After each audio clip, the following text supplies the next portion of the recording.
નમસ્કાર, અમારી news channel news for Kathiawad ને લાઈક કરો, શેર કરો અને સબસ્ક્રાઇબ કરો. News for Kathiawad. નમસ્કાર.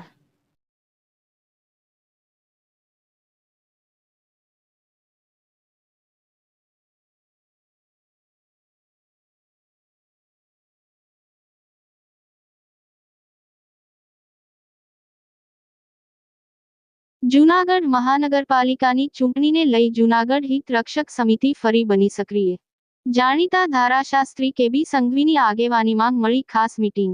જૂનાગઢ હિત રક્ષક સમિતિ દ્વારા લેવાયા કેટલાક નિર્ણયો. મતદાન કરતી વખતે પાર્ટીની વ્યક્તિને મત આપવા જૂનાગઢની જનતાને આપ્યા સૂચનો. લોકોની વચ્ચે રહી લોકો માટે કામ કરે તેવા ઉમેદવારને જ મત આપવો. વિવિધ પાર્ટીઓને પણ કરી અપીલનો રિપોર્ટ થિયરી અપનાવો. સારા અને સક્ષમ ઉમેદવારને ચૂંટવામાં આવે તો જ જૂનાગઢનો વિકાસ સંભવ છે. જો હવે કોઈ ભ્રષ્ટાચાર થયો તો જ્યુડિશિયલી અને મીડિયાના માધ્યમથી ઉગ્ર લડત અપાશે.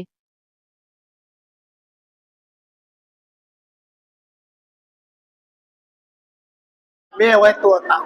એક તો આ ચૂંટણી કોર્પોરેશનની જાહેર થઈ છે ત્યારે કોર્પોરેશનની ચૂંટણીના અનુસંધાને હિતરક્ષક સમિતિનો સ્ટેન્ડ શું છે, અને બીજું કે જ્યારે ગુજરાત હાઈકોર્ટમાં હિતરક્ષક સમિતિ દ્વારા પિટિશન કરવામાં આવી હતી અને વોકડાના બધા જ બાંધકામો દૂર કરવાનો નામદાર ગુજરાત હાઈકોર્ટની ડિવિઝન બેન્ચે હુકમ કરેલો છે, એના અનુસંધાને પણ થોડી ચર્ચા કરવાની હતી.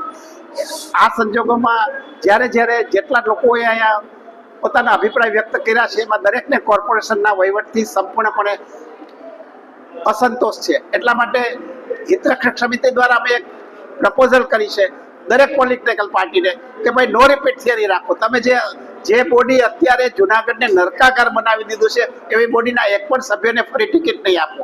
એટલે સભ્યોને ટિકિટ નહીં આપો એટલું જ નહીં, એમના સગા વાલાઓને પણ ટિકિટ નહીં આપો, નહીં તો બીજા માર્ગથી ટિકિટ મળી ગઈ છે એવું લાગશે. આ એક હિતરક્ષક સમિતિનો આજનો એજન્ડા હતો. બીજું, હિતરક્ષક સમિતિ જે કોર્પોરેશનમાં જે ઉમેદવારો ઉભા છે એમાં ભારતીય જનતા પાર્ટીના હોય, કોંગ્રેસના હોય, આપના હોય કે અપક્ષ હોય, જે લોકો અમારી સિદ્ધાંતો સાથે સંમત છે એમને અમે ટેકો આપશું. આ સિદ્ધાંતોમાં ક્યાં છે? એક તો કોર્પોરેશનમાંથી કોઈ પણ પ્રકારનું વથ્થું લેવું નહીં. બીજા નંબરમાં કોર્પોરેશનના કોઈ પણ વહીવટમાં કોન્ટ્રાક્ટમાં ભાગ લેવો નહીં, પક્ષપલટો કરવો નહીં, અને કોર્પોરેશનમાં પાર્ટી કરતા જુનાગઢનું હિત જેમને હોય એ જ પ્રકારનું એને વલણ રાખવું. આવા સોગંદનામું કરીને જેને અમને આપશે એની અમો પ્રચાર માટે હોદ્દેદારો બધા જાશું, અમારી આખી ટીમ જશે અને કોઈ પણ પાર્ટીનો ઉમેદવાર હશે એને અમે ટેકો આપશું કે જેને જુનાગઢનું હિત પોતાના હૈયામાં હોય.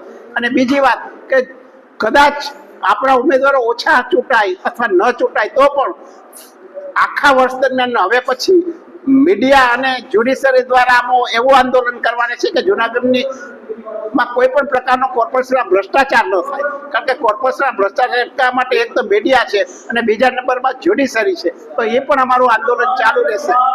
એક તો અમે વકડાના કાંઠે બાંધકામ છે એના માટે તો ગુજરાત હાઈકોર્ટમાં પિટિશન કરી હતી, એમાં બહુ જ સારું ઓર્ડર કરેલો છે અને ગુજરાત હાઈકોર્ટે તો એમ કીધું છે કે 28 બાંધકામો તોડી પાડો અને બીજા બાંધકામો જે પિટિશનર કહે છે, અમે લોકો કહે છે કે જેની નોટિસ અપાયેલ નથી એના માટે પણ તમે રિપ્રેઝન્ટેશન કરો અને 2 મહિનામાં એનો નિકાલ કરી અને ગુજરાત હાઈકોર્ટને રિપોર્ટ કરવાનો છે.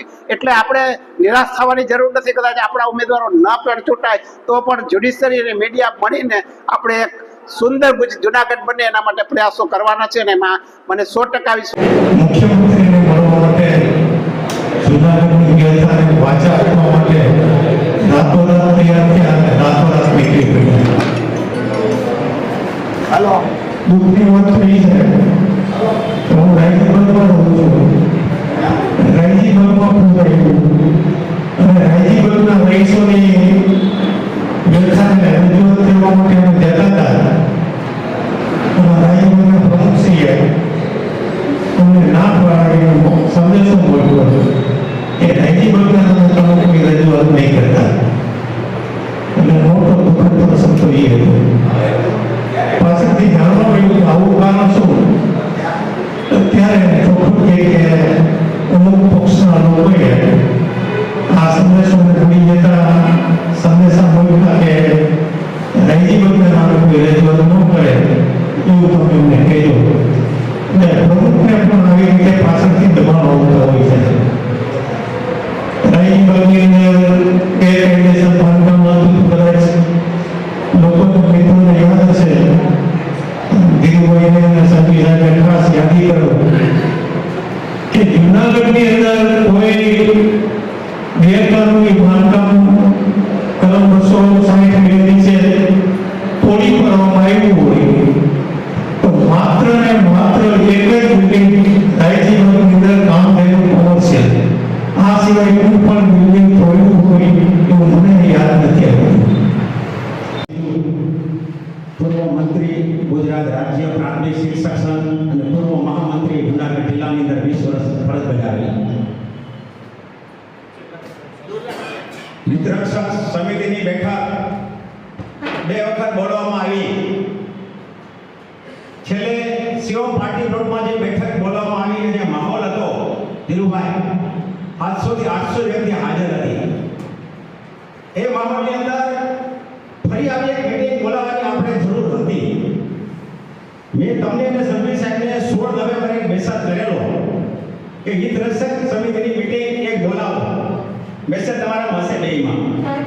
કેમ કે જે પરિસ્થિતિ જુનાગઢમાં નિર્માણ થઈ છે અને જે ભાજપના શાસનથી પ્રજા ત્રાહિમામ થઈ ગઈ છે, રોડ રસ્તા પાણીથી, એના છુટકારો મળવા માટે પણ આપણે ભલે ઉમેદવારી નથી કરવી હિતરક્ષકને, પણ લોકોને સાચું જ્ઞાન મળે, લોકોને સાચી સમજ મળે કે આપણે કોને મત આપવાનું છે અને આ જે કંઈ ચૂંટાયેલા સભ્યો છે ફરી વખત રિપીટ ન થાય તો ભ્રષ્ટાચાર ઓછો થાય. આવનારા દિવસોની અંદર સારા ઉમેદવાર આ કોર્પોરેશનને મળે.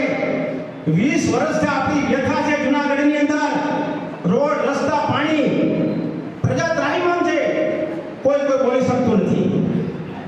રોડની વાત તમને હું કરું, 5 વર્ષ પહેલા મેં ધીરુભાઈ પ્રેસ આપેલી, તમે પણ લીધી હતી કે જ્યારે પણ નવો રોડ બને ત્યારે એજન્સીનું નામ લખો, કેટલાનો રોડ બન્યો છે, કોણે બનાવ્યો છે, કોણ એન્જિનિયર છે લખો અને એનો બોર્ડ મારો. લોકો જોવે ને ખબર પડે કે 10 વર્ષ સુધી કે આ રોડ કેટલા વર્ષ ચાલ્યો છે. ધીરુભાઈ ગોહિલ મેયર બન્યા, મારા મિત્ર હતા, અમે બે કોલેજમાં સાથે ભણતા. એને અમલવારી કરી, મોતીબાગ પાસે બોર્ડ મુકાયું, હાથમાં